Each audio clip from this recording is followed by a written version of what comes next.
Bonjour à vous. Alors, un jeu pour faire des maths dans la nature. Un jeu très simple. L'idée, c'est de trouver des galets. Des galets plats, plutôt clairs si c'est possible. Un morceau de charbon que vous trouvez dans un feu, par exemple, où on peut écrire avec certaines herbes qui colorent aussi, comme la chélidoine. Et en fait, je vais numéroter mes pierres une par une.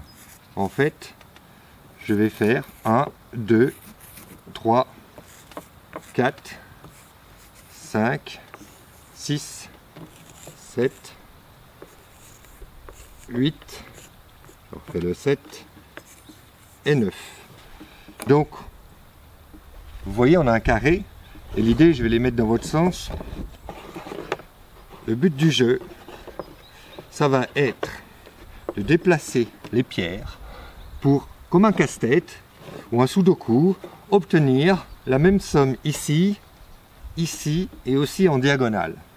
Donc en fait, on déplace comme ça, on peut dire là, si c'est 4, 10, 11, j'ai 11. Hein. Là, 8, 9, 10, 11, là j'ai 2 fois 11, c'est bon. Mais ici, la somme, j'ai beaucoup plus, ça ne marche pas. Donc je redéplace et je cherche à obtenir une somme identique ici, ici et dans les diagonales. Donc tout simplement en trouvant des cailloux, un morceau de charbon. C'est un jeu, alors normalement on dit un solitaire ou un casse-tête. Moi j'aime bien mettre, quand j'ai des groupes d'enfants, les mettre par deux.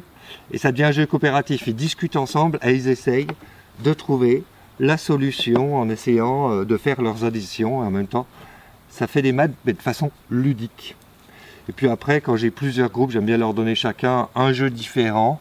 Et puis ils font leur jeu, puis après ils tournent. C'est même eux qui expliquent les règles à l'équipe suivante. Donc vous pourrez voir dans ma vidéo, j'ai plein d'autres jeux comme ça. Donc je ne vais pas vous donner la réponse, mais par contre, dans le descriptif de la vidéo, je vous donnerai quelques indices.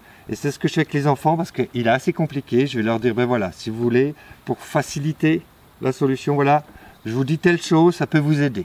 Et après, s'ils ne trouvent toujours pas, je leur donne un autre indice.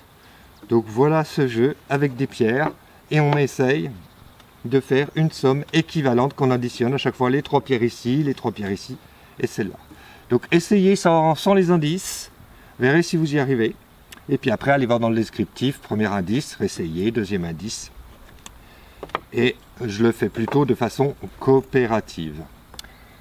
Et bien maintenant, à vous de jouer.